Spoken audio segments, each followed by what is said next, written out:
The problem of evil. That's the topic of today's lecture. Brian Davis has actually written quite a bit about the problem of evil, and I really don't know why. I've heard him say that when he was in graduate school, he was surprised to learn that most philosophers who don't believe in God, who disavow theism, will say that their reasons for doing so has to do with the problem of evil. Yet, if you want to know what I think is the best book-length treatment of the problem of evil, I would recommend Brian Davis's book, Aquinas, God and Evil. I'm pretty sure that's what it's called. He wrote that about, 12 years ago or so, along with, at the same time, he published a new translation of the Aquinas text, De Malo, on Evil. And I think it's as good as it gets when it comes to this topic. Nevertheless, a lot of people do raise questions about God and evil. Almost every intro to philosophy class I've ever taught, there's always somebody who wants to know about it.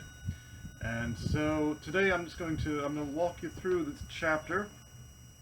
I know that some of you have emailed me to say you weren't able to take your books with you when you fled campus.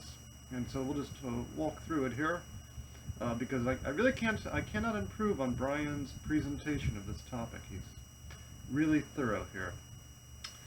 The first thing he notes is a classic article by a philosopher called J.L. Mackie. Mackie kind of formulates the version of the problem of evil that gets most often cited in contemporary discussions. Mackie said that there's a serious tension, at a minimum, serious tension, if not an outright inconsistency, with the following three claims. 1. God is all-powerful. 2. God is all good. And 3. There is evil. Now, Mackie himself notes that spelling out the tension in these three claims is a little bit tricky. He has to bring in some extra philosophical premises. He has to say things like, something good seeks to eliminate evil insofar as possible, and things like that. So, is this the nail in the coffin for the theist? And Davis gives a number of theistic responses to this problem of evil. The first is kind of an interesting one. The first goes, but we already know that God exists, right? If you're convinced by any of the arguments for God's existence, and I'm thinking here in particular of cosmological arguments, the kind of thing we find in, say, Herbert McCabe, then although you may be perplexed by the problem of evil, it will not serve as evidence against the existence of God, right? If you know, suppose you're on trial, and you know you didn't commit the crime, you know you're not the murderer, well then, the evidence presented by the prosecution, although it might strike you as quite perplexing, you're not going to become convinced that you are the murderer. Assuming everything's normal, assuming you have your memory about you and you're not psychotic or something like that, right? If you know that you were home watching TV on the night of the, by the way, lest any of you worry about me coughing just now, no, it's the humidity here in Florida. When I go outside and come back in, my throat gets all messed up, and my sinuses. So no, I'm not sick. If you know you're not the murderer on a murder trial, and, the prosecution presents, evidence, maybe there was a witness who says they saw someone like you at the crime. Maybe they find the murder weapon in your house, right? Maybe they find your fingerprints on the murder weapon, right? This is all going to strike you as quite perplexing, perhaps, but you're not going to change your mind and say, oh, well, there's the evidence. No, if you know you're not the murderer, and since knowledge can only correspond to what's true, then you're simply going to say, well, what do we do about this perplexity? So that's Brian's first response regarding the problem of evil. Then he gives this possibility: the means justify the ends. And this has to do with the so-called free will argument, right? Supposing that it's good that humans have free will, and that free will makes evil possible, well then that possibility, the fact that evil has to be possible in order to, the goodness of free will in itself justifies, on this argument, the necessity of evil. I've never been entirely impressed with the free will argument.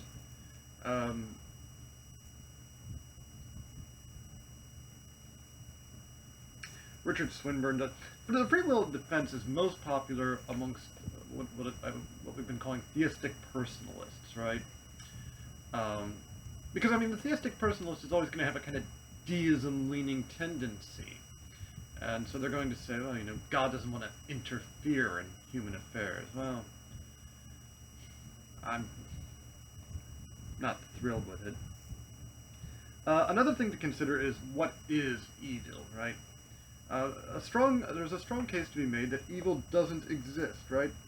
Yes, bad things happen. Yes, people suffer, but there is no thing called evil, right? So, for example, on Aquinas' view, on the view of Thomas Aquinas, anything that is, whatever there is good insofar as it's something rather than nothing.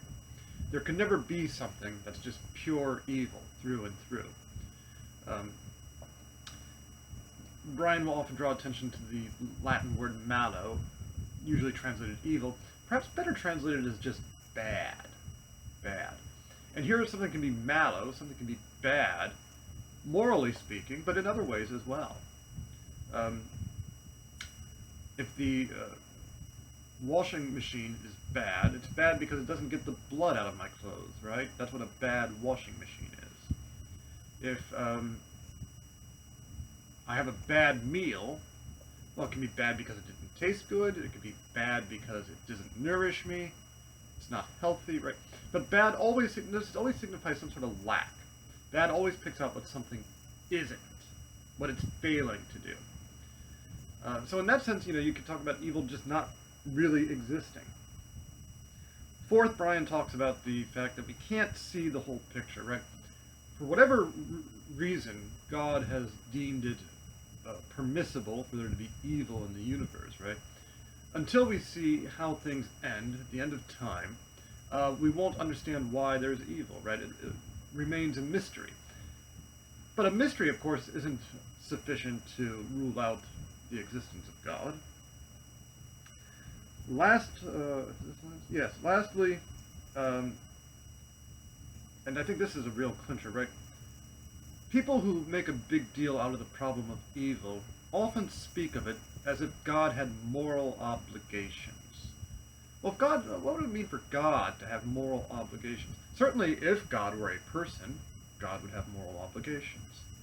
But as Brian will point out over and over again, we have no reason to think that God is a person. In fact, we have good reason, if we think along the lines of, say, Aquinas, we have good reasons for thinking God isn't a person.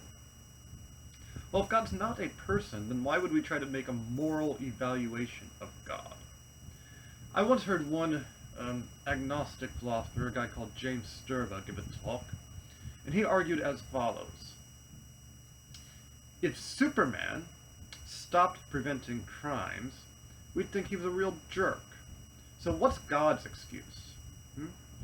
Well, I think there's something fundamentally problematic when it comes to comparing God to Superman, right? But of course, if you're a theistic personalist, it's going to be the most natural comparison. God is all-powerful, God can do anything, much like Superman can do quite a few things. And when they say God is good, they mean God is morally good. But why think that goodness has to be moral goodness? Goodness is not always morally good. Oh man, I had a great sandwich last night. Was it a morally good sandwich? No, it was good, not morally good. It tasted great. If I ask you to help me pick out a new computer, we'll go over to Best Buy after the pandemic, and I ask you to help me pick out a new computer because I'm wearing this one down recording all these videos, and I say, okay, let's get a good one. And you say, this Dell over here, it's never killed anyone, always gives generously to the poor. I'm going to say, shut up, that's not what I mean. I mean, I want a computer that helps me send email. I want a computer that, makes videos without that annoying whirling sound in the background. You hear it? You hear it? I bet you can. If we're still doing this next year, I got to get a better camera. Better. What does better mean? Better is, of course, the comparative form of the adjective good. Right? We don't say gooder in English. We say better for some reason. Latin's like that too. Latin has these weird adjectives that don't always line up. So, when we say God is good, I don't have to mean morally good, right? I can mean something else. So, moving on here.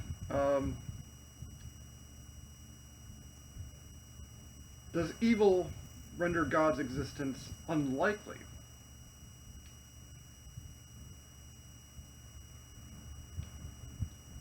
Well, it seems that we have, a number of answers available to us on this front. What's the classical theist going to say about this problem of evil? Well, the classical theist is, first of all, going to draw our attention to what I've already said, that evil's not a thing, right? There is no thing called... It exists really... I mean, is there suffering? Yes. There is suffering. And it looks like, if you're going to have a material, natural world, suffering is inevitable. Aquinas says this at one point: what's good for the lion is bad for the lamb, right? For a lion to flourish, you've got to have lambs being eaten. It's just an unfortunate fact about the material world, right?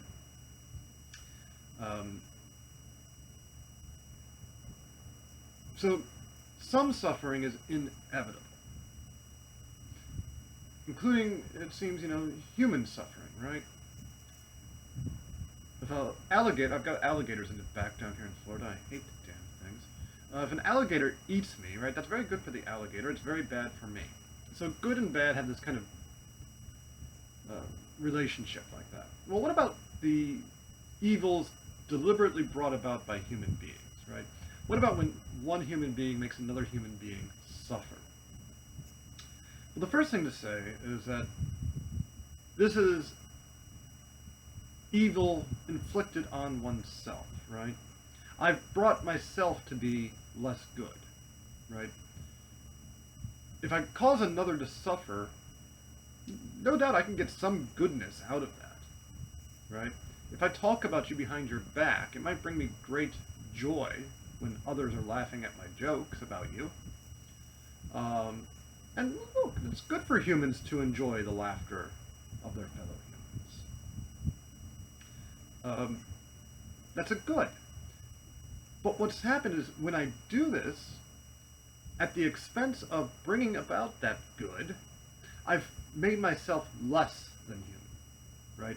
I've inflicted something upon myself. I've become a bad human being. So, the good that's brought about on Aquinas' view, is still a good brought about by God. Anything good is brought about by God, right? Joy. However, the evil, the dehumanizing of myself, right? The becoming less than human, well, that's a privation. There's nothing there. So God doesn't bring privation about. It's by my own free actions that I've made myself less than human.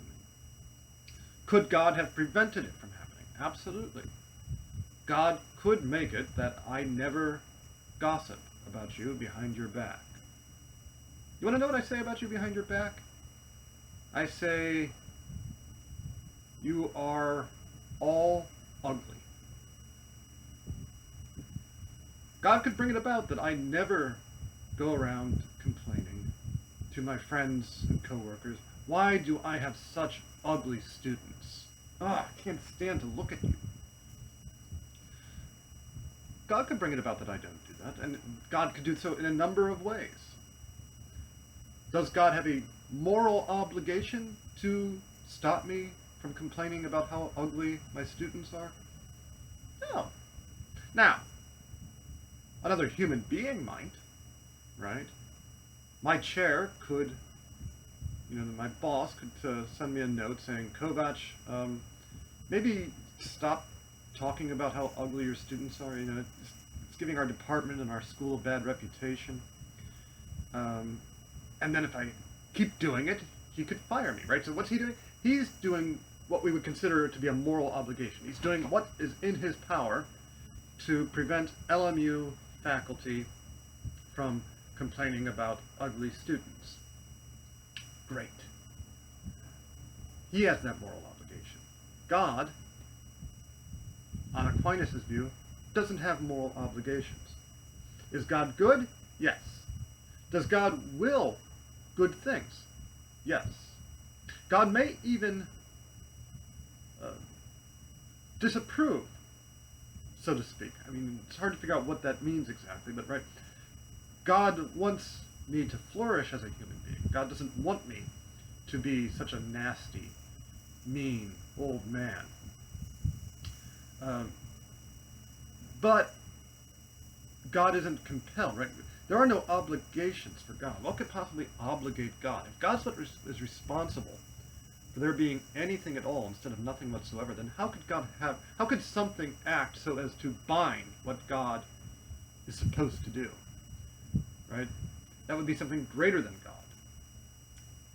So, one author that Brian's quite fond of, Herbert McCabe, we've read him. He writes a great paper about evil. I believe I emailed it to you. If I haven't and you wanted to send me a note.